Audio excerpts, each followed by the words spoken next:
الحمد لله نحمده ونستعينه ونستغفره ونعوذ بالله من شرور أنفسنا ونعوذ بالله من رياء. اللهم صل على سيدنا محمد وعلى آله وصحبه أجمعين. Assalamu alaikum wa rahmatullah. First, I just wanted to mention that there's someone requesting dua. Brother Izzat Mansour had heart surgery this morning, so please make dua for him that Allah subhanahu wa ta'ala will guide the hands of the surgeon and grant him shifa, inshallah. And we see our brother here has an injury, so we make dua Allah subhanahu wa ta'ala will heal his bones and make them stronger than ever. Alhamdulillah, I want to briefly mention a few things this morning that are related to Rasulullah sallallahu alayhi wa sallam, but related to all of us. At one time or another, I think we will agree that every one of us will make a mistake, without a doubt. And he, sallallahu alayhi wa sallam, had his sahabas, and they made mistakes. Sometimes the mistakes were very serious, and sometimes very minor. And he, sallallahu alayhi wa sallam, dealt with them differently. We know many cases, we are all different, so our personalities are different, so he approached them differently. And I want to mention just a few cases briefly so that when we deal with one another, we will keep these things in mind. In one case that I want to mention was the case of Ali and Fatima, in which the Prophet sallallahu alaihi wasallam, and in this hadith, not too long, but it had to be in my mind, Salatul Tahajjud, because he used to always encourage family to do this. And he once approached Ali and Fatima, in which he, sallallahu alaihi wasallam, he said, "Are you not going to pray?" And Ali responded, "Our souls are in the hands of Allah subhanahu wa ta'ala, and if he wants to restore our souls, he will do so." Now he, sallallahu alaihi wasallam, could have dealt with this, I imagine, in many ways, but he turned around and walked away and slapped his thigh, and he said, وَكَانَ إِنسَانٌ أَخْطَرُ شَيْءٍ جَدًا. That man is prone to arguing, being argumentative. So he didn't chastise him, but he said this ayah to remind him, sallallahu alaihi wasallam, because he knew some people would come back and correct themselves with different manners. We know in the case of Hatib was a Sahaba who sent a letter with a lady to warn the people of Mecca that the Muslims were coming to invade. They were coming. And subhanAllah, we know this was serious because this was, Umar said, was treason. He wanted to off with his head, you know how Umar was. So Rasulullah sallallahu alaihi wasallam, this had to be serious because Allah subhanahu wa ta'ala revealed to Rasulullah sallallahu alaihi wasallam that this Hatib had sent the letter with this lady and where this lady would be and how they could find her. So he, sallallahu alaihi wasallam, when he heard this, he sent a couple companions to the lady. He got the letter. And he went to Hatib, and he didn't start to jump on him. The first thing he said to Hatib, "What made you do this?" He didn't jump on him. And Allah was intervening, so he knew well what was going on. He said, "But what made you do this?" And Umar said, Ya Rasul, let me cut his head off. He said, oh, wait, calm down, more like. And he reminded Umar about who Hatib was, where he had fought. And maybe it was Allah that gave him dispensation and forgiveness for everything that he did, and that the people of Badr could do as they pleased.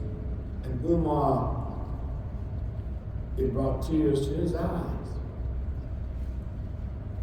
So he didn't deal with this because Hatib offered his reasons why. I still believe in Allah and Rasulullah.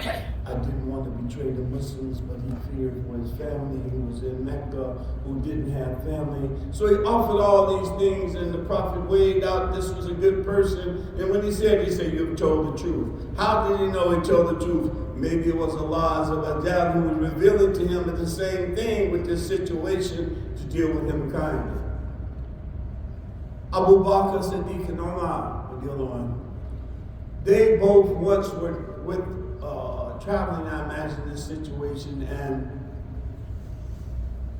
they had a servant with them, and something happened in which they told the servant, go to Rasulullah and get us some food. But during the time he was going outside of his presence, they did some backbiting. They said something about him. Whatever it was something small. So when he went to Rasulullah sallallahu alaihi wasallam and said, Umar Abu Bakr is sitting for food, he sallallahu alaihi wasallam told him, go back and tell them they have already eaten. He said, they went to Rasulullah. What do you mean we've eaten? And he said, he recited the ayah, would any of you like to eat the flesh of your brother? Because they had backbitten this brother outside of the presence, no matter how small it was. And one last case to show you how Rasulullah sallallahu alaihi wasallam, he sometimes interjected himself to correct a mistake. There was a servant, a Sahaba by the name of Abdullah ibn Amr. And his father found him a wife, and she was from a good family. And he married into her. And he went to check on her. This was the father-in-law. He would go and check on her to make sure that he was treating her right. He would ask her, how are things?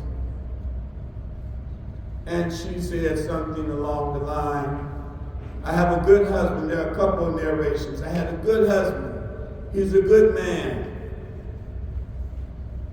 He hasn't come to our bed since we were married, and he doesn't disturb us. Okay. So he came back and he checked a few times, and he was getting the same report. So he was concerned about this behavior, and the behavior in question was he didn't perform his duties as a husband with his wife. So he went to Rasulullah sallallahu alaihi wasallam and reported it. In one other case, it says that he went to his son and he chastised him, told him about himself, but he still reported to the Prophet sallallahu alaihi wasallam. But Rasulullah said, I'll talk to him. See how he approached him. He didn't approach him because we know sometimes as men, we might be offended when someone approaches us about such a serious nature.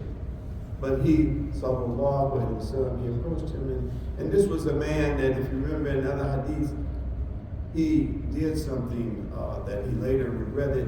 And this was the one that said he could fast so much, he could read so much Quran, and the Prophet kept offering him out. No, read the Quran once a month. No, I can read it more. Fast 3 times a month. I can fast more. And he wanted to put this on himself. So this was a case of this. So when he approached him, he, sallallahu alaihi wasallam, sat down and had a conversation with him. He started to talk to him. And he, sallallahu alaihi wasallam, asked him about prayer. And he told him how he prayed at night. He told him about these things that he did. And the Prophet sallallahu alaihi wasallam, he told him, I pray at night and I rest. He said, I fast and I break my fast. And he said, I have relations with my wives. So he didn't tell him, oh, you not having relation with your new wife and chastising him. He said, this is what I do. So in giving him this advice, he corrected his mistakes by giving him examples of himself, sallallahu alaihi wasallam, and how he handled his life. And later, Abdullah ibn Amr, he said that when the Prophet offered him all of these outs of not reading the Quran so many times and not fasting so often, he said, okay, he saw the man was persistent. He said, the best fast that you can do is the fast of Dawud. One day on, one day off. And later in the hadith, he said, I wish I had taken the advice of Rasulullah sallallahu alaihi wasallam by not making things difficult on himself in this type of fast, because he said in old age, I never wanted to break a promise that I made to Rasulullah sallallahu alaihi wasallam. He said, so now in my old age, sometimes I don't fast for a number of days and I count those days, and then I fast for an equal number of days after. Or sometimes now I read the Quran in the daytime with my family so that at night I would have less to read. So these were some of the methods that Rasulullah sallallahu alaihi wasallam used to correct his companions. So when we deal with one another, to know that we're all different, that we will all make mistakes, sometimes very serious, and sometimes very small. And sometimes we can walk away, and sometimes we find a method to correct one another using the best words. So may Allah subhanahu wa ta'ala guide us in our day, make things easy for us, and always give us a good word and deal with one another.